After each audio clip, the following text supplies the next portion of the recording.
배우고 이루는 스스로 캠프, 베이스 캠프. 친구들, 안녕하세요. 오늘도 친구들과 함께 수학여행을 떠날 정아쌤이에요. 지난 시간에 배운 다양한 소수 친구들은 잘 정리하고 왔나요? 오늘도 소수 친구들과 함께 수학여행을 떠나보려고 해요. 여러분, 정아쌤을 믿고 힘차게 수학여행을 떠나볼까요? 오늘 공부할 내용을 안내하기에 앞서서 선생님이 그림을 하나 가지고 왔어요. 어떤 그림이죠? 맞아요. 얼음물이에요. 컵 속에 물과 얼음이 담겨 있죠. 오늘은 분수랑 소수가 모두 등장할 거예요. 선생님은 분수와 소수의 관계가 마치 물과 얼음의 관계처럼 느껴져요. 얼음도 녹아서 물이 될 수 있고 물도 얼어서 얼음이 될 수 있죠. 마찬가지로 분수도 소수로 나타낼 수 있고 소수도 분수로 나타낼 수 있어요. 분수와 소수는 다른 수가 아니라 수를 표현하는 방법일 뿐이에요. 오늘은 유한소수로 나타낼 수 있는 분수와 순환소수로 나타낼 수 있는 분수의 특징을 알아볼 거예요. 그럼 지금부터 핵심 콕콕! 유한소수로 나타낼 수 있는 분수의 특징에 대해 알아봅시다. 이 내용을 잘 이해하기 위해서는 여러분들이 중학교 1학년 때 배웠던 소인수분해에 대해 잘 알고 있어야 해요. 소인수분해 단원에서 등장하는 소수는 무슨 뜻이죠? 네, 그렇습니다. 1보다 큰 자연수 중에서 약수가 1과 자기 자신뿐인 자연수를 소수라고 해요. 그러면 소인수는 무슨 뜻이죠? 네, 약수들 중에서 소수인 약수를 의미하죠. 소인수 분해는 주어진 수를 소인수들의 곱으로 나타내는 과정을 의미하죠. 그러면 오늘 내용을 본격적으로 학습해 봅시다. 유한소수로 나타낼 수 있는 분수의 특징은 기하분수로 나타내었을 때 분모의 소인수가 2 또는 5분인 분수입니다. 기하분수로 나타내는 거 꼭 기억하세요. 예시 1번을 보면 20분의 1은 분모 20을 소인수 분해하면 2의 제곱 곱하기 5가 됩니다. 분모의 소인수가 2와 5분이죠. 따라서 20분의 1은 유한소수로 나타낼 수 있습니다. 실제로 20분의 1의 분자 분모에 5를 곱하면 100분의 5이므로 0.05 유한소수가 되죠. 여러분, 분수를 기하분수로 나타냈을 때 분모의 소인수가 2 또는 5분이면 그 분수는 왜 유한소수가 될까요? 궁금하죠? 힌트는 10, 100, 1000 등 10의 거듭제곱을 소인수 분해해보는 것에 있습니다. 먼저 10을 소인수 분해하면 2 곱하기 5입니다. 100을 소인수 분해하면 2의 제곱 곱하기 5의 제곱. 1000을 소인수 분해하면 2의 세제곱 곱하기 5의 세제곱입니다. 10의 거듭제곱은 소인수 분해하면 소인수로 2와 5만을 갖는 것을 알 수 있어요. 분수를 유한소수로 고치려면 분모가 10, 100, 1000 등 10의 거듭제곱으로 표현이 되어야 합니다. 분모의 소인수가 2나 5분이면 2와 5를 적당히 곱하여 분모를 10의 거듭제곱으로 만들어줄 수 있고 그래서 유한소수가 되는 것입니다. 예시 2번을 보면 14분의 21은 먼저 기하분수로 나타내면 분모 분자가 7로 약분이 되어 2분의 3입니다. 분모의 소인수는 2분이고 2분의 3의 분모 분자의 5를 곱해주면 10분의 15가 되므로 1.5입니다. 유한소수가 되죠. 예시 3번의 15분의 9를 일단 기하분수로 나타내면 분모 분자 3으로 약분되므로 5분의 3입니다. 분모의 소인수는 5분이고 5분의 3의 분모 분자의 1을 곱해주면 10분의 6이 되므로 0.6이 됩니다. 역시 유한소수죠. 정리하면 예시 1, 2, 3 모두 분모의 2 또는 5의 거듭제곱을 적당히 곱하여 분모를 10의 거듭제곱으로 고칠 수 있으므로 유한소수로 나타낼 수 있습니다. 이번에는 순환소수로 나타낼 수 있는 분수의 특징을 알아봅시다. 유한소수로 나타낼 수 있는 분수의 특징과 반대로 생각하면 되겠죠? 분모를 10의 거듭제곱으로 만들 수 없어야 합니다.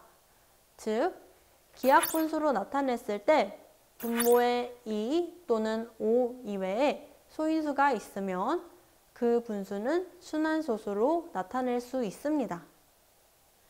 바로 예시로 넘어가면 1번 6분의 1은 기하분수이므로 바로 분모를 소인수분해 해보면 2 곱하기 3입니다.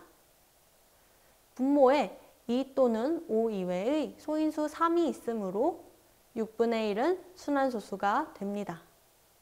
실제로 1 나누기 6을 해서 6분의 1을 소수로 나타내어 보면 0.1 순환마디 6이라는 순환소수가 됩니다. 두 번째 예시의 35분의 2는 기하분수이므로 바로 분모를 소인수분해 해보면 5 곱하기 7입니다. 분모에 2 또는 5 이외의 소인수 7이 있으므로 35분의 2는 순환소수가 됩니다. 실제로 2 나누기 35를 해서 35분의 2를 소수로 나타내어 보면 0.0 순환마디 5, 7, 1, 4, 2, 8이라는 순환마디가 6개의 숫자로 이루어진 순환소수가 등장합니다. 정리하면 예시 1, 2 모두 분모에 2 또는 5 이외의 소인수가 있으므로 순환소수로 나타낼 수 있습니다. 그럼 우리 이제 배운 내용을 문제를 풀면서 확인해 볼까요? 너의 실력을 보여줘. 실력 따지기. 첫 번째 문제. 다음 분수 중 유한소수로 나타낼 수 있는 것을 모두 찾으시오. 유한소수로 나타낼 수 있는 분수는 기하분수로 나타내었을 때 분모의 소인수가 2나 5분이어야 합니다. 이 개념을 꼭 기억하고 문제를 풀어봅시다. 1번 8분의 5는 기하분수이고 분모를 소인수분해하면 2의 세제곱이므로 분모의 소인수가 2뿐입니다. 따라서 유한소수가 됩니다. 2번 12분의 7은 기하분수이고 분모를 소인수분해하면 2의 제곱 곱하기 3이므로 분모의 소인수에 2나 5 이외의 소인수 3이 있으므로 유한소수가 아닌 순환소수가 됩니다. 3번 25분의 9는 기하분수이고 분모를 소인수분해하면 5의 제곱이므로 분모의 소인수가 5뿐입니다. 따라서 유한소수가 됩니다. 4번 45분의 11은 기하분수이고 분모를 소인수분해하면 3의 제곱 곱하기 5이므로 분모의 소인수에 2나 5 이외의 소인수 3이 있으므로 순환소수가 됩니다. 정답은 1번, 3번입니다. 두 번째 문제를 풀어봅시다. 순환소수로 나타낼 수 있는 분수를 보기에서 고른 것은 순환소수로 나타낼 수 있는 분수는 기하분수로 나타내었을 때 분모에 2 또는 5 이외의 소인수가 존재한다는 특징이 있었습니다. 보기에서 그런 특징을 가진 분수를 찾아봅시다. 보기의 수들을 보니 고맙게도 소인수분해가 되어 있네요. 기억 2 곱하기 5 곱하기 7분의 8은 아직 기하분수가 아니므로 분모, 분자 2로 약분하여 기하분수로 나타내면 5 곱하기 7분의 4입니다. 분모의 소인수에 2나 5 이외의 7이 있으므로 순환소수가 됩니다. 니은 5분의 7은 기하분수이고 분모의 소인수가 5분이므로 유한소수가 되지요. 디귿 2의 4제곱 곱하기 3분의 15는 얼핏 보면 분모의 소인수가 2나 5 이외에 3이 있는 것 같습니다. 이런 숫자들이 실수하기 쉬운 숫자들입니다.